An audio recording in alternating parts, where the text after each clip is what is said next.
Assalamualaikum warahmatullahi wabarakatuh, and I hope everyone have a good day. My name is Khaira Zafira binti Azrizul, and I am from JLG 1201A class. Today, I will be the presenter. I am a Part 1 student from UITM Johor Segamat campus. This literature video assessment was made for class ALS 103 and also for our lecturer, Madam Zahra Sofia binti Abu Bakar. Today, I will present to you a poem, We Wear the Mask by Laurence Dunbar.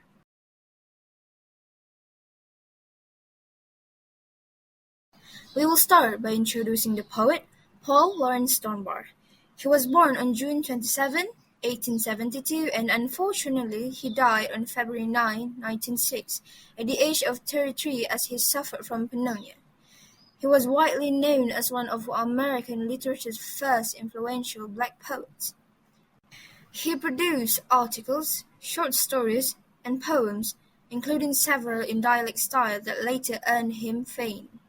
He also has prized supreme achievements in African American literature for his dialect poems. Interesting, right? Only a brief way for me to say about the poem is how the world has changed ever since then, forgetting the past where people are sorted by their rank, their worth, and their skin. Now let's start with the themes, the first one being racial inequality.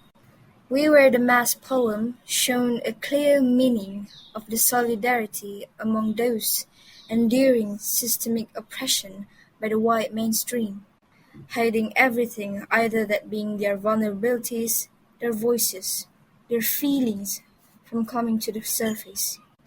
The poet illustrates the humanizing of racism very well that we could understand the message it conveyed. The second theme is identity, which means a personality of oneself, where you can stand on your ground, you lead the life you wish for without anyone controlling it. However, in this poem, the black community hasn't yet earned its standing amongst them, among the community. Like in the first stanza, the first and second line that sounds, we wear the mask that grins and lies, it hides our cheeks and shades our eyes. What I understand the meaning behind it is where they hide the tears, the unbearable pain behind their false faces. Meanwhile, the grinning persona is to be on terms towards societal expectations, playing the role of a good lamb, always every words being spun just to avoid conflict or rejection. Now we have arrived at the structure of the poem, the first one being stanza. We Wear the Mask consists 3 stanzas with different arrangements of lines. The first stanza is a quatrain, the second one a quatrain, and the last one is a sestet. All in all, it consists of 15 lines. Moving on to the rhyme scheme. The rhyme scheme for this poem will be different for each stanza. The first stanza will rhyme with A, B, B, A. The second stanza follows the rhyme A, B, C, and the third stanza follows with A, B, B, A, C. Noted that, everyone. Moving on to meter. This poem uses an iambic meter with unstressed, followed by stressed syllables. Listen carefully as I will give you examples. It hides our cheeks and shades our eyes. Have you heard it enough? No? I will give you another. We smile, but oh great cries, our cries. See the difference? Unstressed sound, which is the blue one, it's not necessary for you to push it. Meanwhile, the green one, the stressed one, you have to push it to make it sound louder. Now you get it? The form of this poem is tetrameter, a poem with 4 metrical feet. For example, we wear is 1 metrical, the mask is 2, that grins is the third one, and lies is the fourth one. You might be wondering why I identified it as an iambic. We knew it is the sound, the rhythm. But for me, it is also a way for us to try to focus on the points the poet tried to deliver. For your information, metrical feet is the basic rhythmic structure. In this case, The metrical feet for this poem is four sets of two beats of unstressed and stressed syllables. The next one is voice. Paul used various emotions in this poem alone. He uses a lyrical voice to express his feelings. The main voices I could hear were sadness, grief, and passion. He was using first-person view as he keeps repeating the pronouns we and our to draw the viewer's attention. Now the last one is the tone.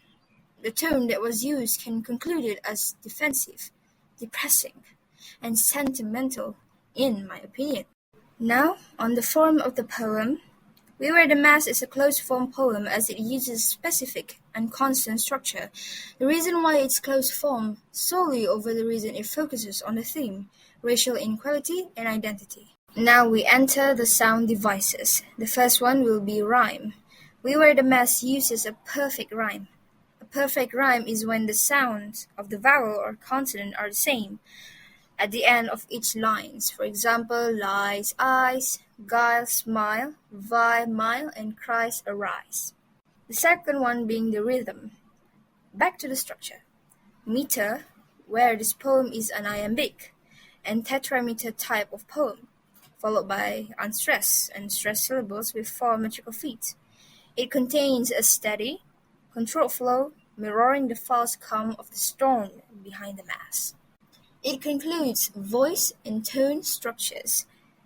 The effect it has on the poem is how it is delivered, as we figuratively voice it out using the correct sounds to ensure that the meaning of the poem touches the viewer's hearts.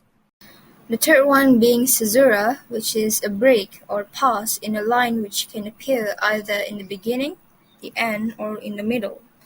In this poem, there are some lines consist of pauses such as commas, periods, exclamations, and question marks. There are various examples that I provided here, like the third one, we smile, but oh great Christ, our cries. There are many commas there. Meanwhile, the fourth one, through thee from tortured souls arise, ended with periods. The main point for caesura is to make the poem more dramatic, to deliver a perfect illustrations of deep emotions like sadness and grief. Meanwhile, the last one, which is repetitions, can be identified clearly. It is a repeated of a sentence or word. For example, we were the mouse, which is repeated in the second and third stanzas, both at the end of the respective stanzas. The second one being the repetition of we and our, as in first-person pronouns. The effect it has on this poem is a way for the poet to make the impression that he did not write about himself, he conveyed the pain of others that carry the same wound. Now we will continue with literary devices. The first one being apostrophe. It is to address someone who is absent or by giving life to people, objects, and creatures. In this poem, the poet refers to something close to their beliefs. The example is, we smile, but oh great Christ, our cries, on third stanza, first line. The great Christ the poet refers to is the man or son of God as the Christians believe. Jesus Christ is the name of the said man who is on the crucifix as their source of continuous faith and hope. I believe this could be related to the theme identity to show that they are not simply weak creatures without proper guidance. The second one being personifications. It is to give life or human characteristics to inanimate objects or abstract ideas and is closely related to metaphor.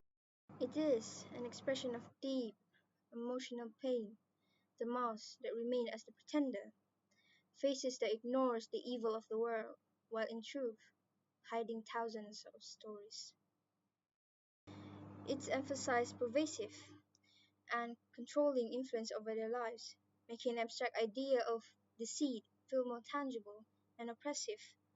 The burden of social expectations and hypocrisy brings an emotional weight to the poem as it affecting the idea of racial inequality.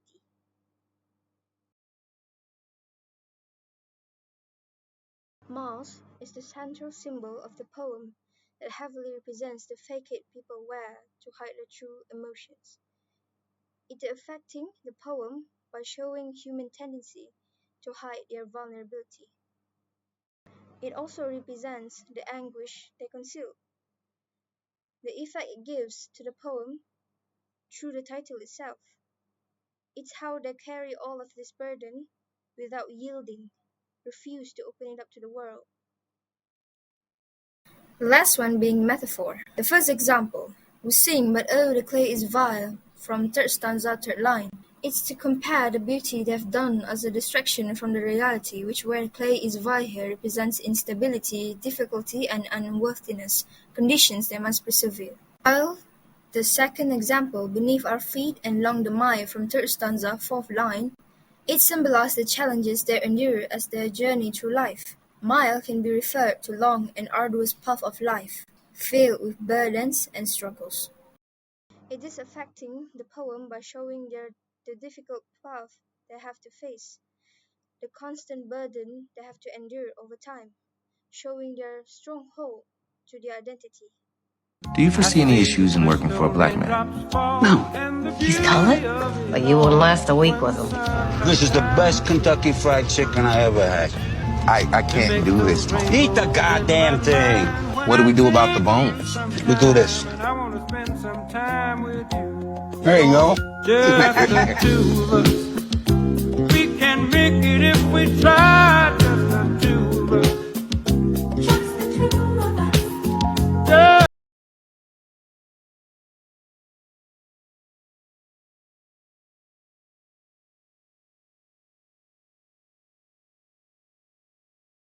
A message to our young readers. Try to learn and understand the importance of freedom and equality rights to create a better world for all of us to be able to roam and live freely together on the same ground. Thanks for watching and thank you to you, Madam Zari Sofia.